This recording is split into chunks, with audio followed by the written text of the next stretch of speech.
नमस्कार, मैं आपका भाई ब्रजेश कुमार आप सभी के सामने हाजिर हूं एक नया मुद्दा लेकर के। साथियों 5 सितंबर को, जी हां 5 सितंबर को किसान महापंचायत का गठन होता है जो मुजफ्फरनगर में कराई जाती है, जिसमें किसान यूनियन के प्रवक्ता श्री राकेश टिकैत जी जनता को संबोधित करते हुए धार्मिक नारों का सहारा लेते हैं। लेकिन जब धार्मिक नारों का वह सहारा लेते हैं तो वह भूल जाते हैं कि जिन धार्मिक नारों का सहारा ले रहे हैं, क्या वह धार्मिक नारे भारत में और सोशल मीडिया में तहलका मचा सकते हैं।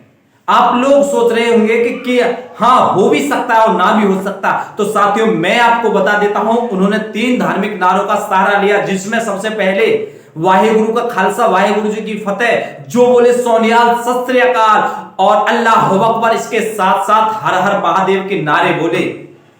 लेकिन इन तीनों नारों में से एक नारे को पकड़ लिया गया, अल्लाह अकबर, और सोशल मीडिया पर विभिन्न प्रकार की विचित्र प्रकार की बातें चलने लगी। और इसके साथ साथ न्यूज एंकर उनको एक मुद्दा मिल गया कि ये किसान आंदोलन को बदनाम करने की एक नई साजिश है, नया षड्यंत्र है। अर्थात ये जो किसान यूनियन के प्रवक्ता हैं श्री राकेश टिकैत जी, किसी के कहने पर आंदोलन चला रहे हैं, किसानों को बदनाम करने का काम कर रहे हैं, सरकार को बदनाम करने का काम कर रहे हैं। तो मैं आप लोगों से सीधा सवाल पूछना चाहता हूं, आप समझदार हैं, विद्वान हैं, तो मैं आपसे सीधा सवाल पूछना चाहता हूं, क्या धार्मिक नारे लगाना, किसी जनसभा में संबोधित करने के लिए धार्मिक नारों का प्रयोग करना क्या गलत है? आप सोच करके, विचार करके, मंथन कर करके बताइए, कमेंट बॉक्स में लिख करके मुझे बताइए, क्या धार्मिक नारे लगाना गलत है? जब जो बोले सोनियाल सत श्री अकाल से किसी को आपत्ति नहीं, जब हर हर महादेव से किसी को आपत्ति नहीं, तो अल्लाह अकबर बोलने से किसी को आपत्ति क्यों? किसान ऐसा ही नहीं, किसान हिंदू ही हो केवल, ऐसा ही नहीं किसान मुसलमान ही हो केवल, ऐसा ही नहीं किसान सिख ही हो केवल, ऐसा ही नहीं किसान अन्य धर्म का ही हो केवल। किसान किसान होता है, किसान किसी भी जात, किसी भी धर्म, किसी भी मजहब और किसी भी पंथ में पल बन सकता है।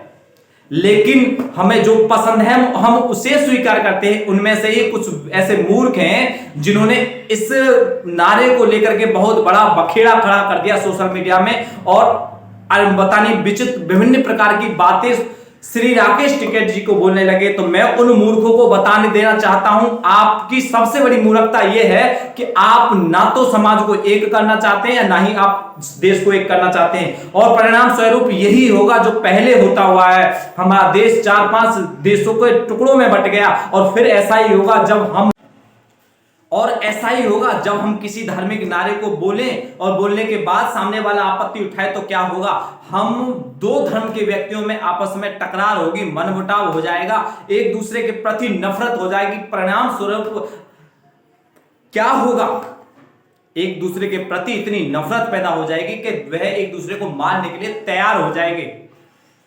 तो साथियों मेरी आप सभी से विनती और अनुरोध है कि आप इन चीजों को ना माने, ना, क्योंकि ना तो प्रत्येक हिंदू मूर्ख होता है, ना ही प्रत्येक मुसलमान आतंकवादी होता है। मूर्ख प्रत्येक हिंदू कभी नहीं हो सकता और प्रत्येक मुसलमान आतंकवादी कभी नहीं हो सकता। लेकिन मैं सबसे ज्यादा कमी इसमें मुसलमानों की मानता हूं। क्यों? क्योंकि जब अल्लाह अकबर का नारा लगाया जा रहा है और सोशल मीडिया पर तहलका मच रहा है, तो वे आवाज क्यों नहीं उठाते? क्यों? अगर हर हर महादेव